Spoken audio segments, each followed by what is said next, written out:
Good morning student. আজি আমি আলোচনা কৰিম ক্লাস 10 ৰ চেপ্টাৰ নম্বৰ 2 এক্সাৰসাইজ 2.1 লেকচাৰ 01 কিমান দিন লাগে এইটো লেসন শেষ কৰতে নাজানো কিন্তু যিখিনি আমি বুজাই দিম মানে চেপ্টাৰ আমি ক্লিয়াৰ কৰি দিম কেৱল সকলে পঢ়িলেই হল কিবা নবুজিলে কমেন্ট কৰি জনালেই হল तो एक्सरसाइज 2.1 অলপ জ্যামিতিক্যাল কোৱেশ্চন আছে ইয়াতে আৰু জ্যামিতিক্যাল কোৱেশ্চনবোৰ প্ৰত্যেকজন লৰা ছোৱালীয়ে কেৱল মোক কোৱেশ্চন কৰি কয় অলপ বেলে টান পায় কি টান পায় হেতু নাজানো কিন্তু মই আজি এনেকুৱা কৈ পঢ়াম যে জ্যামিতি কেতিয়াও টান নাপায় আৰু যদি কোনোবাই মোৰ চেনেলটোত নতুন হৈ থকা তেতিয়ালে চেনেলটো সাবস্ক্ৰাইব কৰি ৰাখিবা কিয়নো আমি এটা টাৰ্গেট লৈছো যে 2022 SSLC जिबिलाक लरा चले দিব হেবিলাকক আমি ম্যাথছত 90 ৰ ভিতৰত 90 স্কোৰ কৰিম বুলি আশা আছে তো আমি আৰম্ভ কৰিছো আজিৰ টপিক সো আজিৰ টপিকটো হৈছে ইয়াতে আমাক দিছে জ্যামিতিক্যাল কোৱেশ্চন যে কিছুমান বহুপদ px ৰ ক্ষেত্ৰত y px ৰ লেগবৰ তলত চিত্ৰ 2.10 দিয়া আছে প্ৰতিটো ক্ষেত্ৰতে px ৰ শূন্যবোৰ উলিয়া মানে আমাৰ কিবা এটা যেৰকম কি হয় সমীকৰণ যদি দিয়া থাকে যে এইটো সমীকৰণৰ কেইটা শূন্য আছে বা শূন্য কেইটা থাকিব এইবিলাক আমি উলিয়াব লাগে কিন্তু ইয়াতে আমি এই জ্যামিতিক্যাল যিবিলাক আমাক চিত্ৰ দিছে এই চিত্ৰৰ সহায়তে আমি ক'ব লাগিব যে এই চিত্ৰটোত কেইটা শূন্য থাকিব মানে এই চিত্ৰটো যে আকাইছে এই চিত্ৰটো এটা আছে কি সমীকৰণ হৈ আছে এই সমীকৰণটোৰ কেইটা শূন্য আছে আমি এটো জনাব লাগে তো আমি তাৰ কাৰণে অলপ বেসিক কথা কৈ দিম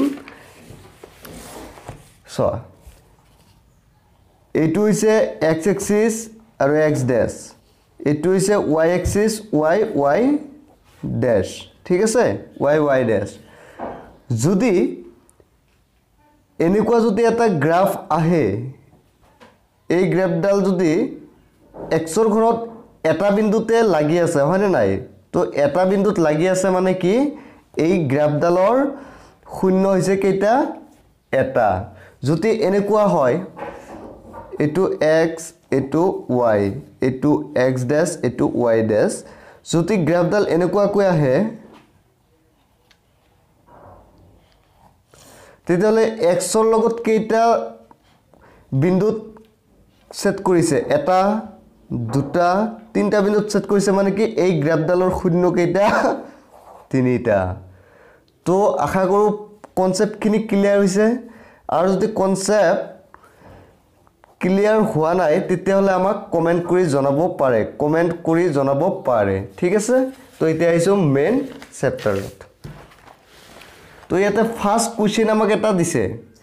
এই কোশ্চেনটো কি দিছে সোয়া যে x আৰু ইফালে x dash y dash তো মাজটো o বিন্দু বুলি ধৰিছে ইয়াতে সোয়া কাট চিন দি দেখাই দিছে এডাল কি হৈছে সমান্তৰাল ৰেখা হৈছে কিন্তু x এক্সিছত কোনো এটা বিন্দুত কটাকটি কৰা নাই কৰিছে নেকি নাই x এক্সিছত কোনো এটা বিন্দুত কটাকটি কৰা নাই তাৰ কাৰণে এই যেটো সমান্তৰাল লাইনডাল আছে এইডালৰ শূন্য কেইটা 0 কাৰণ কোনো এটা বিন্দুতে কটাকটি কৰা নাই x এক্সিছৰ যিমান কেইটা বিন্দুত কটাকটি কৰিব সেই কেইটা শূন্য থাকিব তে x এক্সিছৰ এটা বিন্দুটো কটাকটি কৰা নাই y এক্সিছত কটাকটি কৰিছে কিন্তু y এক্সিছত কলেও একো নাই x এক্সিছত কৰিব লাগিব তো x এক্সিছত এটা বিন্দুটো কটাকটি কৰা নাই গতিকে ইয়াৰ শূন্য কেইটা 0 তো কেনেকৈ লিখিম আমি যে 1 নম্বৰ বুলি দিলো দি কিনে লিখিম যেহেতু y is equal to px এটো কোৱেশ্চনত আছে px ৰ লেখত লেখ ডালে x অক্ষত কোনো এটা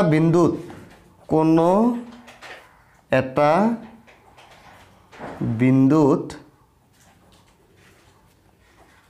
সেট কৰা নাই গতিকে ইয়াৰ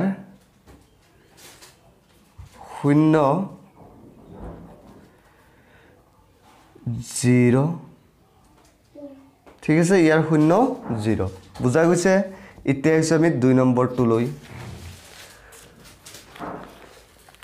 সো 2 নম্বৰটো চোৱা ইয়াতে দিছে কি গ্ৰাফ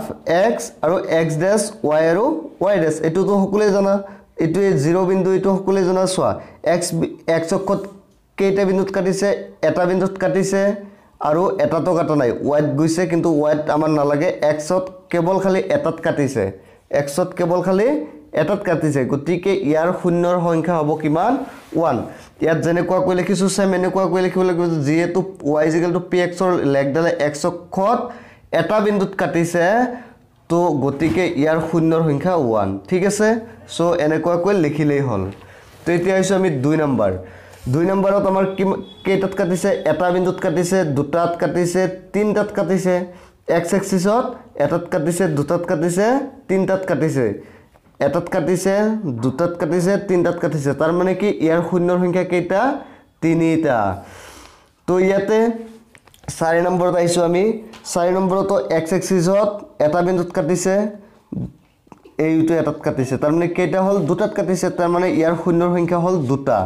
ইয়াতে এটা বিন্দুত কাটিছে দুটা বিন্দুত কাটিছে তিনটাত চাৰটাত তাৰ মানে ইয়াৰ শূন্যৰ সংখ্যা 4টা ইয়াতে এটা বিন্দুত কাটিছে ইয়াতে এটাত কাটিছে দুটা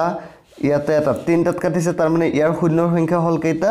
তিনিটা তো যদি কোনো প্ৰবলেম পাইছা বুজি পোৱা তেতিয়া হলে আমাক কমেন্ট কৰি নিশ্চয় জনাব আৰু আশা কৰো ইয়াৰ পৰা যদি কোৱেশ্চন আহে তেতিয়া হলে যাতে 1 মাৰ্ক কাটা না যায় কিন্তু এসএসএলসি এক্সামত 2.1 ৰ পৰা কোৱেশ্চন নাহে বুলি ক'ব পাৰি কিয়নো এটো এতিয়া সিলেবাসত আছে কিতাপত আছে পঢ়াব লাগে কিন্তু কোৱেশ্চন বেছি নাহে কোৱেশ্চন আহে 2.2 2.3 ৰ পৰা আহে তথাপিও শিকি থোৱাটো ভাল কিয়নো এইখিনি বস্তু শিকি থলে লাষ্টত যে 7 নম্বৰ চেপ্টাৰটো অলপ ইজি হ'ব পঢ়ত যাৰ কাৰণে এটো কনসেপ্ট ক্লিয়াৰ কৰি লব আৰু এবাৰ মই কৈ দিছো যদি কোনোবাই মোৰ চেনেলটোত নতুন হৈ থকা তেতিয়াহলে চেনেলটো সাবস্ক্ৰাইব কৰিবা এডুকেশনালি যিকোনো সাপোৰ্টৰ বাবে মই আপোনালোকৰ ওচৰত থাকিম তো আজিৰ ভিডিওটো ইয়াতেই নেক্সট ভিডিও লৈ ওয়েট কৰি থাকক আৰু এইখিনি বস্তু ৰিভিজন দি থাকক